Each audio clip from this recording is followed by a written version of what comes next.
Hello friends, நான் இன்றைக்கி என்ன ரெசிபி செய்ய போகிறேன் உங்கள்கிட்ட காமிக்கிறேன் அப்படின்னா, ஒரு கார வடை நான் செய்ய போகிறேன். அதுக்கு தேவையான பொருட்களை எடுத்து வச்சு இப்போ ஊற வச்சுருவேன். நல்ல மழை நேற்றெல்லாம் நல்லா பெஞ்சிருக்கு, இப்போவும் மழை பெஞ்சிட்டு தான் இருக்குது. சரி, இந்த மழைக்கு சூடாக அந்த ஒரு வடை, கார வடை சாப்பிட்டா சூப்பராக இருக்கும். கார வடையும் டீயும் சாப்பிட்டா. இது ஈவினிங்க்கு தான் நான் செய்ய போகிறேன். ஸோ இது முதல்ல ஊற வைக்கணும். அதுக்காக தான் இப்போ உங்கள்கிட்ட காமிக்கிறேன். இந்த கப்புக்கு நீங்கள் எந்த கப்புன்னு எடுத்துக்கோங்க. நான் மெஷரிங் கப்பில் இந்த ஒரு கப்பு வந்து பட்டாணி பருப்பு, கடைகளில் கிடைக்கும் பட்டாணி பருப்பு, கடலைப்பருப்பு கிடையாது, பட்டாணி பருப்பு. இதுதான் அந்த கார வடைக்கு ரொம்ப நல்லாயிருக்கும். அதனால தான் இதை நான் வந்து போட்டிருக்கேன்.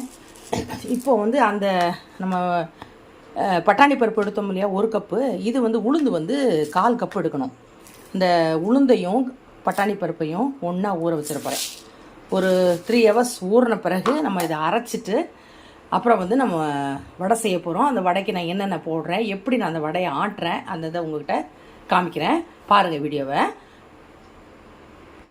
இந்த பட்டாணி பருப்பும் உளுந்தும் நான் ஊற வச்சுருந்தேன்ல, இந்த உளுந்தை தண்ணி இல்லாமல் நம்ம இதை வடிகட்டி விட்டுருக்கேன். இப்போ நான் வந்து இதை கிரைண்டரில் போட்டு அரைக்க போகிறேன்.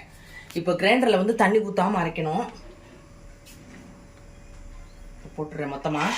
இந்த வடைக்கு வந்து நீங்கள் கிரைண்டரில் போட்டு அரைச்சா அது உங்களுக்கு சூப்பராக இருக்கும். நல்லா இந்த உளுந்த வடைக்கு நம்ம எப்படி அரைப்போம், நல்லா புதுசுன்னு அரைப்போம் இல்லையா, அதே மாதிரி அரைக்கணும். தண்ணி ஊற்றாமல் ஃபஸ்ட்டு இதில் வடியை விட்டுட்டு அதுக்கப்புறம் இப்போ வந்து கிரைண்டர் ஆன் பண்ணி தண்ணி ஊற்றாமல் அரைக்கணும். ஃபஸ்ட்டு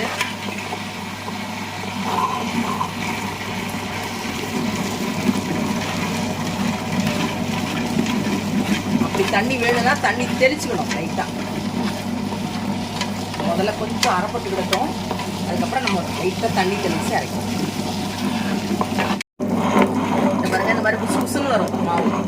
தண்ணி ஊற்றாமல் அப்படி நல்லா அப்படி அரைச்சிக்கணும். பொங்க வரும், இப்படி அரைச்சிக்கணும். இப்படி அரைச்சி எடுத்துட்டு அதுக்கப்புறமா நம்ம அதில் வெங்காயம், பச்சை மிளகாய், இஞ்சி, கருவேப்பிலை, கொத்தமல்லி எல்லாம் போட்டு நம்ம வந்து சுட போகிறோம். இந்த மாதிரி எப்படி இருக்குங்களா, இந்த மாதிரி இருக்கணும். தண்ணியே ஊற்றக்கூடாது, ரொம்ப லைட்டாக 2 வாட்டி தான் நான் தண்ணி தெளித்தேன்.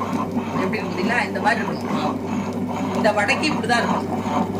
ஸோ இப்போ நம்ம வந்து ஆஃப் பண்ணிவிட்டு மாவு எடுத்துகிட்டு போகிறேன். மாவை நல்லா அப்படியே தண்ணி தெளித்து 2 ஸ்பூன் தண்ணி தான் ஊற்றிருக்கேன். தெளித்து இப்படி பொங்க அரைச்சிக்கணும். அப்புறம் வந்து வெங்காயம், பச்சை மிளகாய், கருவேப்பிலை, இஞ்சி இவ்வளோத்து போட்டிருக்கேன். எண்ணெய் வந்து இங்கே காய வச்சுருக்கேன். இது ரொம்ப நல்லாயிருக்குங்க. இந்த வடை, கார வடை சூப்பராக இருக்கும். இதுக்கு வந்து நீங்கள் தேங்காய் சட்னி வச்சு சாப்பிட்லாம், கார சட்னி வச்சு சாப்பிட்லாம், எது சாப்பிட்டாலும் ரொம்ப நல்லாயிருக்கும். இப்போ பாருங்க, மாவு பாருங்க, ரொம்ப லேசாக இருக்கும். நம்ம அந்த உளுந்த வடைக்கு எப்படி அரைப்போம் அதே மாதிரி தான். ரொம்ப தண்ணி தெளிக்கக்கூடாது. தண்ணி தெளிச்சா அப்புறம் உருட்டி போடுறது ரொம்ப கஷ்டம். அதனால் தெளித்து தான் நம்ம உளுந்த வடைக்கு எப்படி அரைப்போமோ அப்படி அரைச்சிக்கணும். இப்போ எண்ணெய் இங்கே காஞ்சிருச்சு. இப்போ பாருங்கள், இப்படி எடுத்து இப்படி போட போகிறோம்.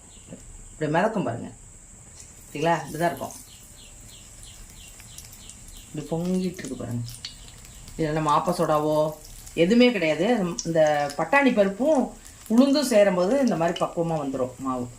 அதுதான் பட்டாணி பருப்பு போடணும்.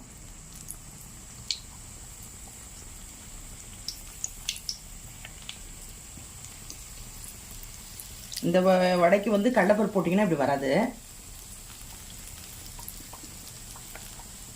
இப்போ நான் போட்டுட்டேன். இப்போ உடனே நம்ம வந்து கரண்டி போட வேண்டாம், கொஞ்சம் வேகட்டும், அதுக்கப்புறம் நம்ம திருப்பி போட்டுக்கலாம். போட்டுட்டு உங்கள்கிட்ட காமிக்கிறேன். பாருங்க, கார வடை ரெடி ஆயிடுச்சு. மேலே வந்து நல்லா கிறிஸ்பியாக இருக்கும், உள்ளே வந்து சாஃப்டாக இருக்கும். உங்களுக்கு பிரித்து காமிக்கிறேன் பாருங்கள். இங்கே பார்த்தீங்களா, நல்லாயிருக்கும் இந்த வடை. இந்த பட்டாணி பருப்பு நீங்கள் கடைகளில் கிடைக்கும், வாங்கிக்கோங்க. விலையும் கம்மி தான். இப்போ நான் எடுத்த மாவுக்கு இவ்வளோ வந்திருக்கு பாருங்கள்.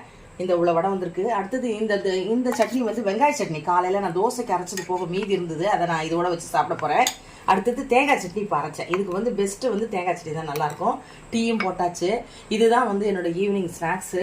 இந்த வடையை நீங்கள் ட்ரை பண்ணி பாருங்கள், ரொம்ப நல்லாயிருக்கும். நம்ம 1 கப்பும் 1/4 கப்பும் தான் போட்டோம். எவ்வளோ வடை, அதில் 2 வடை சாப்பிட்டேன் வேறு, நல்லா இருந்தது.